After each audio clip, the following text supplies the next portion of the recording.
Que delícia de receber. Sou fã do trabalho, acompanho, sigo tudo que o Thiago coloca no @papai financeiro.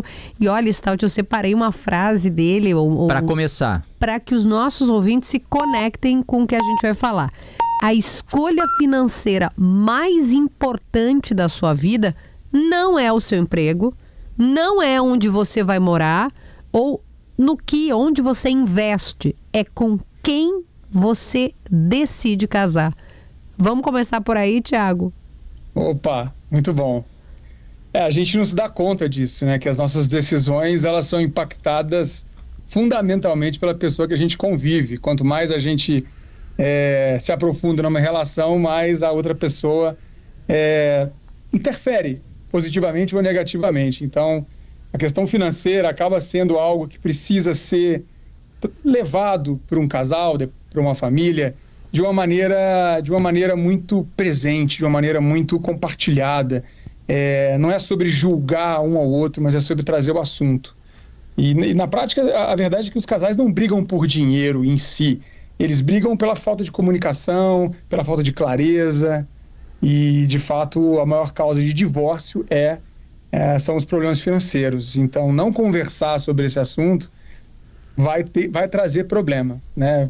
Quando não há comunicação, a gente não consegue colocar o que é prioridade. Porque no começo do namoro, quando a gente começa a namorar, tudo é leve, tudo é tranquilo, a gente faz planos para o fim de semana, só que esse assunto, o dinheiro, vai entrar numa relação uma hora ou outra, vai entrar em cena, né? Então, quanto mais a gente se preparar para isso, melhor. Que relatos tu ouve no dia a dia nas tuas redes, né? Tem quase 1 milhão de seguidores lá no Instagram.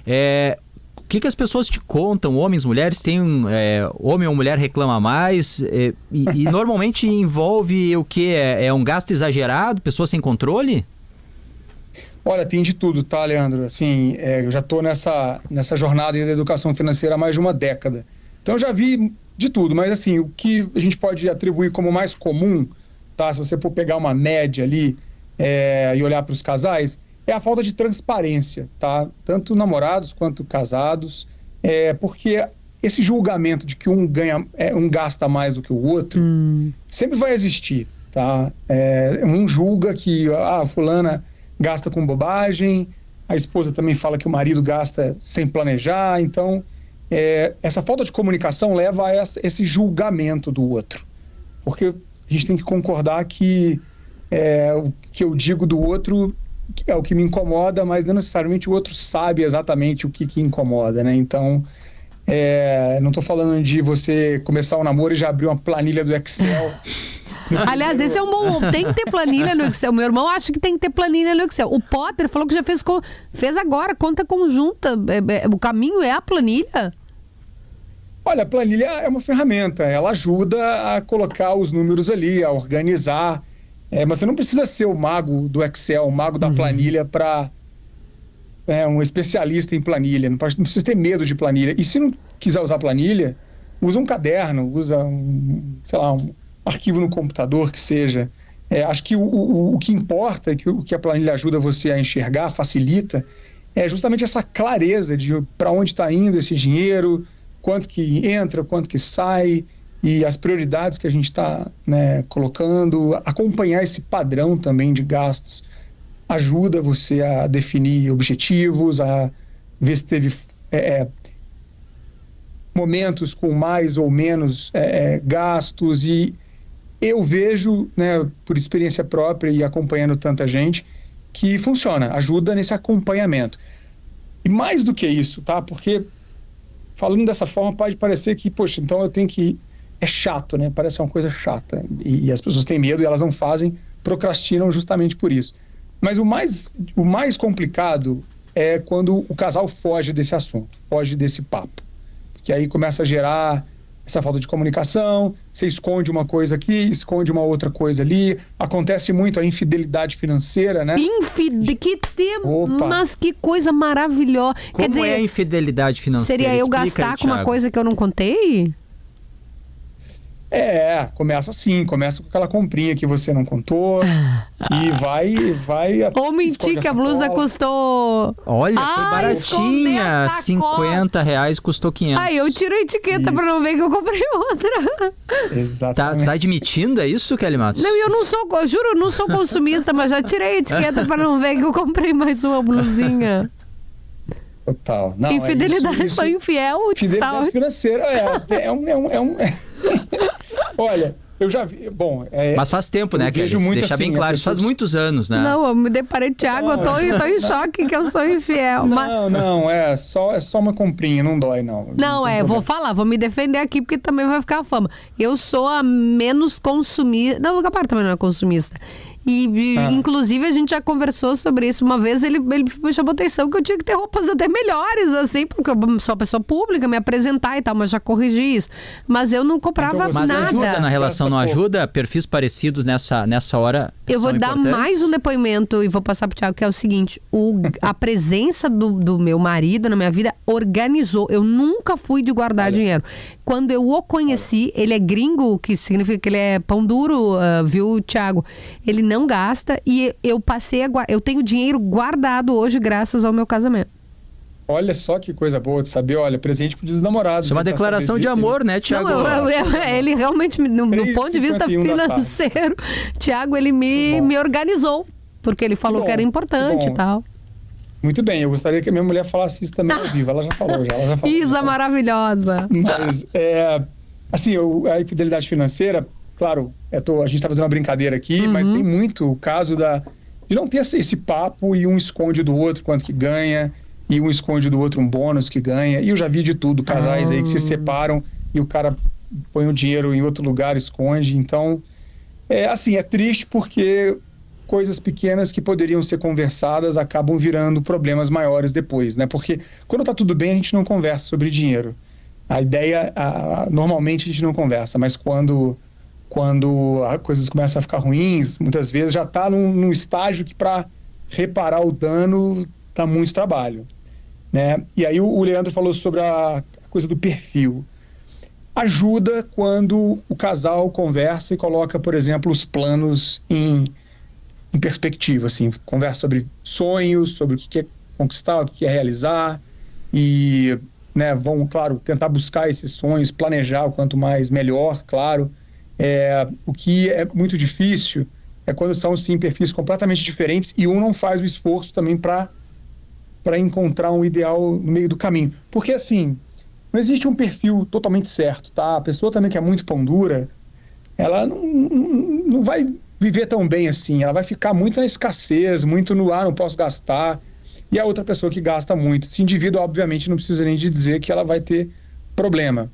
Então, eu, por exemplo, então já que você contou a tua história, eu era um cara mais pão duro quando eu conheci a minha esposa, né? E ela era mais gastadeira, eu acho. Né? Espero que ela não... eu fico elogiando ela todos os dias aqui, não tem problema. Então, ela sabe disso. E a gente encontrou mais um meio do caminho, assim. Isso. Ela aprendeu a poupar, a investir, e eu fiquei mais mão aberta, gastei com menos medo. Eu tinha medo de gastar dinheiro, sabe, Kelly? Era uma coisa minha, assim. Então, acho que esse papo vai, com o tempo, sendo muito saudável, né? Mas, é claro, isso não impede que a gente tenha umas discussões vira e mexe, não. A gente tenta organizar tudo, coloca tudo direitinho, mas casamento é assim, né? E no casal... Tem que alinhar as expectativas. Pra tudo, claro. E nessa questão das expectativas também, Thiago, o planejamento financeiro pode indicar também qual é a visão do companheiro em relação àquela relação, porque se um casal jovem ali ainda ganhando pouco, começa a fazer um planejamento já pensando de repente no noivado, sair de casa para alugar um apartamento, morar junto, ou vão se casar, isso também indica qual vai ser o futuro dessa relação, não? Com certeza absoluta, Leandro. Assim, a gente olha muito aí pela cultura, a pessoa ideal para você namorar, casar.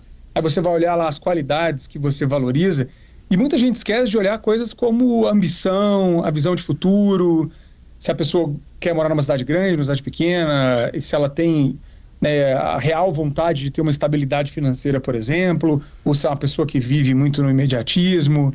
Então esse papo, desde o início mesmo, ele vai compor ali um combinado, até para você conhecer a pessoa que você está, né, junto no namoro ali, e aprender a conversar também, sem brigar, né? Falar de dinheiro é algo que exige uma certa maturidade. Então, porque a pessoa vai pensar diferente, não tem como, né? Mesmo que, imagina, quem é casado sabe, você está juntando duas pessoas de crenças diferentes, famílias que usavam dinheiro diferente, pensavam diferente, e mesmo que você tenha afinidades com essa pessoa, na hora que chega na questão financeira vão ter coisas que vão ser incômodas para você e para ela também.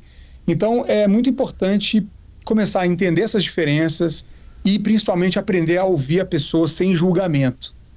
É o que eu falei no início, assim, a gente tem a tendência a apontar para o outro e dizer que o outro está errado, mas isso não é verdade, você está julgando a partir da sua perspectiva. Então, ouvir sem julgamento é muito importante, essa escuta ativa, e você também expressar, né, se posicionar, expressar o que você valoriza, o que você não valoriza, porque se você começa julgando, apontando dedos para a pessoa, ela vai acabar tendo medo de contar para você, de conversar sobre as coisas dela, sabe? Então é muito importante trocar essa ideia, olhar para sonhos, conversar sobre sonhos. No fim do dia é isso, educação financeira, né? É você realizar o que você mais quer, e dinheiro é feito para gastar mesmo. Não, e a organização permite que a gente gaste naquilo que a gente quer, né? Não é simplesmente poupar ou investir, não. Vai te dar liberdade, uma liberdade para você gastar naquilo que você realmente quer. Eu queria fazer uma pergunta, nosso tempo está quase, né? Mas temos aí 4 minutos. Se rola muito do eu pago mais conta que tu. Ah, mas eu pago a luz, eu pago o condomínio, eu pago a escola, né? O Thiago tem filho também, Leandro e eu também. Não temos juntos, temos filhos, né? Cada um no seu casamento. Mas rola muito isso não, mas é que eu pago isso. Muito, Kelly. Isso aí acontece demais porque é falta desse combinado, dessa comunicação. E aí, por exemplo, uma pessoa sente que está entregando mais, né?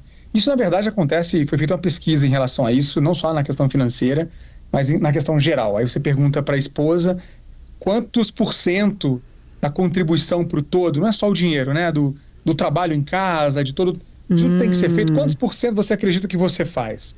A média é 75%. Então, ou seja, todo mundo acha que está fazendo 75% e o parceiro olha que 25%. Loucura, então. Essa soma dá 150%. Então, matematicamente não é viável, né? Mas na questão financeira isso acontece também. O que eu mais vejo é, por exemplo, um casal tem uma renda e um ganha mais que o outro, tá? Só que eles dividem no meio a meio. E isso pode ser muito ruim e acaba sendo muito ruim, principalmente com o tempo, porque na prática uma pessoa que ganha 10 e gasta 5 nas contas de casa e a outra que ganha 5 e gasta tudo, essa que está gastando tudo que ganha não está poupando nada, não está organizando o dinheiro, e a outra está poupando. Então ela está dando muito mais percentualmente do que o outro. E isso acaba, claro, esse casal que acontece isso, não fala de sonhos, não organiza a questão financeira, não tem, por exemplo, investimentos em conjunto. Então isso acaba virando um sintoma dessa falta de organização, e é muito grave, porque a pessoa sente mesmo que ela está entregando mais e aí se sente cobrada, sente que não tem o dinheiro para si própria. Muito importante você ter o dinheiro, mesmo em casais onde um só faz renda, né? Acontece muito. Um só dos dois faz renda, e aí um cônjuge fica diferente, fica dependente do outro, né?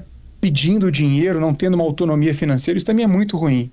Eu acredito que a pessoa que tem a renda tem que fazer uma gestão compartilhada, a pessoa tem que ter acesso à conta, tem que ter uma vida financeira independente. Afinal de contas, ela não está gerando renda, mas ela está fazendo um trabalho muito importante, que é ficando em casa, né, numa economia do cuidado, claro, um trabalho remunerado, mas que vale muito mais. Teria que pagar babá, teria que pagar funcionária, teria que pagar alguém para cuidar, né? Então ela está fazendo um trabalho, exato. Eu fiz um cálculo esses dias, Kelly, uma pessoa de classe média que fica 100% cuidando da casa, né, filhos, tudo necessário, se fosse pagar todas as pessoas que você teria que pagar, teria que ser pelo menos uns R$40 mil o salário dessa pessoa. Que loucura, né? Tudo da demanda de esforço, exatamente. Thiago Godoy, papai financeiro, lá nas redes sociais, educador financeiro, palestrante, escritor. Muito obrigado. Volte sempre, Thiago. Eu que agradeço. Obrigado pelo convite. Não, olha, gente, sigam, ouçam, tem livro do Thiago, tem palestra. Vai estar aqui em Porto Alegre, né, Thiago? Estarei aí no dia 25, faço uma palestra aí num congresso sobre gerenciamento do estresse. E vou fazer um papo aí em Porto Alegre. Não, ele é maravilhoso. Ouçam, leiam, sigam, porque o conteúdo realmente é muito bom.